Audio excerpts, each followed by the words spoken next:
तीन दामाद की सास पार्ट 2। अब तक आपने सुना कि कावेरी जी अपनी तीनों बेटियों ईशा, मोहिनी और सुहाना की शादी 3 घर जमाई लड़कों के साथ करवा देती है।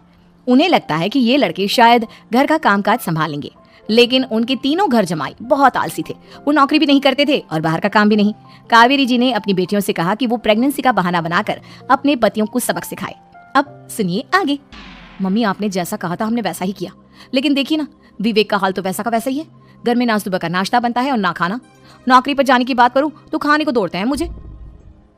हाँ मम्मी, मैंने भी सुमित को कितनी बार कहा कि अगर नौकरी नहीं करनी तो कोई छोटी सी दुकान ही खोल लो, घर का खर्चा कैसे चलेगा। देखो दोपहर के 12 बजने आए और जनाब अभी तक सो रहे हैं। हाँ मम्मी, ईशा और सुहाना ठीक कहती हैं। अविनाश का भी यही हाल है।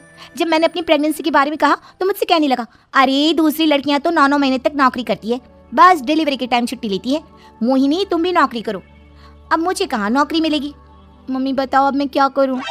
हे भगवान, क्या सोचकर घर जमाई दामाद लाई थी मैं कि मेरी बेटियां मेरे पास रहेंगी और खुश रहेंगी, लेकिन इन आलसी दामादों ने तो हमारी जिंदगी को भी प्रॉब्लम में डाल दिया है।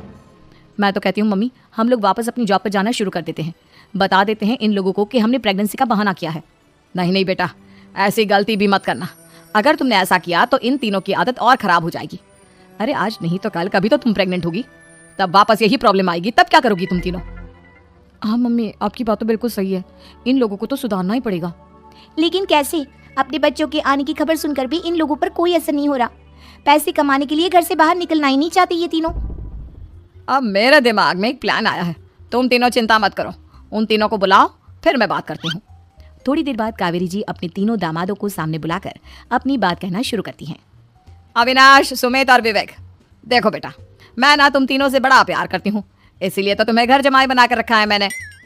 अरे मम्मी जी, सीधे सीधे कहिए ना, क्या बात है। प्यार तो हम भी आपको बहुत करते हैं।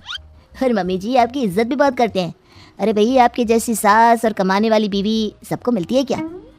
हाँ मम्मी, विवेक और सुमित ठीक कह रहे हैं। आपकी बेटी से शादी करके मेरी तो जिंदगी ही अच्छी हो गई है। जानती हूँ मैं, और ये भी जानती हूँ कि तुम तीनों अपनी अपनी बीवियों से बहुत प्यार करते हो।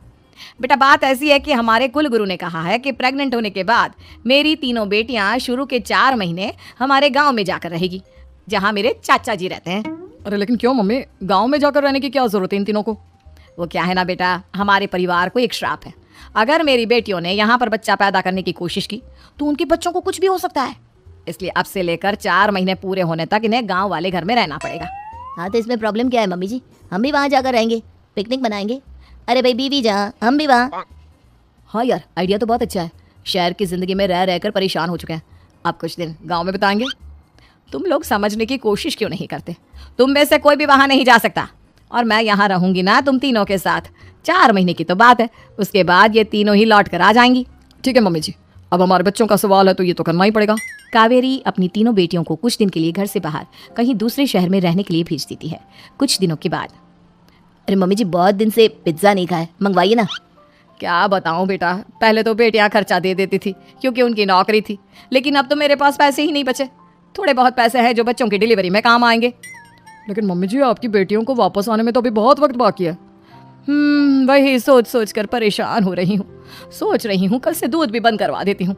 अब दूध वाले को देने के लिए पैसे भी तो नहीं है ना। अरे नहीं नहीं मम्मी जी, अगर दूध भी बंद करवा दोगी तो मुझे चाय कहाँ से मिलेगी? और चाय के बिना मैं तो मर ही जाऊंगा। क्या करूं बेटा, इसके अलावा हमारे पास कोई ऑप्शन नहीं है। मेरे पास पैसे ही नहीं बचे। इस तरह कावेरी जी धीरे धीरे अपने तीनों दामादों को पैसे देना बंद कर देती हैं और घर में खाने पीने की चीजें लाना भी बंद कर देती है। अब वो तीनों बुरी तरह से परेशान होने लगे थे, और इसलिए एक दिन तीनों प्लान करके घर से बाहर निकलते हैं। और बाजार में जाने के बाद, यार अच्छा खाना खाए हुए कितने दिन हो गए, पता नहीं कब अच्छा खाना मिलेगा। हमारी बीवियों के जाने के बाद तो हमारी हालत भिखारियों जैसी हो गई है यार। कुछ भी हो, मुझे तो आज पिज्जा खाना ही खाना है। जेब में 1 रुपया नहीं है और पिज्जा खाएगा, कहाँ से आएंगे पैसे? अरे देख, वहाँ सामने बोर्ड पर क्या लिखा हुआ है, कंप्यूटर पर काम करने के लिए 1 आदमी की आवश्यकता है। भाई मैं तो जा रहा हूँ, काम करूंगा और शाम तक पैसे लाकर आराम से पिज्जा खाऊंगा। जा जा, तुझे कोई काम नहीं देने वाला, हम तो घर जा रहे हैं। चल भाई सुमित। सुमित और अविनाश वहां से चले जाते हैं, और विवेक उस कंप्यूटर शॉप पर सारा दिन काम करके 5000 रुपए कमा कर घर लौट कर आता है, और अपने खाने के लिए अच्छी अच्छी चीजें भी लेकर आता है। ये देखकर विवेक और सुमित के दिल में भी कुछ पैसे कमाने की इच्छा जागती है। अरे सुबह सुबह कहाँ चल दिए तुम? मम्मी जी, एक बहुत अच्छी जगह मिली है। कंप्यूटर पर काम करने के 5000 मिले थे कल मुझे।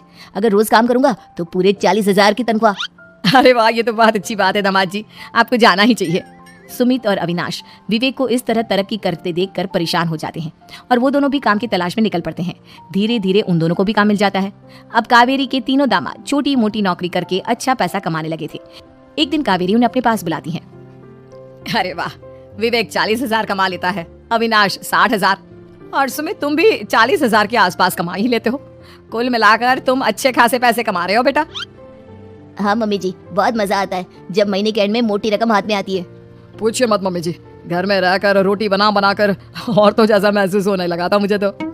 हाँ बेटा, तुम तीनों की बात तो बिल्कुल ठीक है। और जानते हो, अब तुम तीनों की पत्नियां भी वापस लौट कर आने वाली है।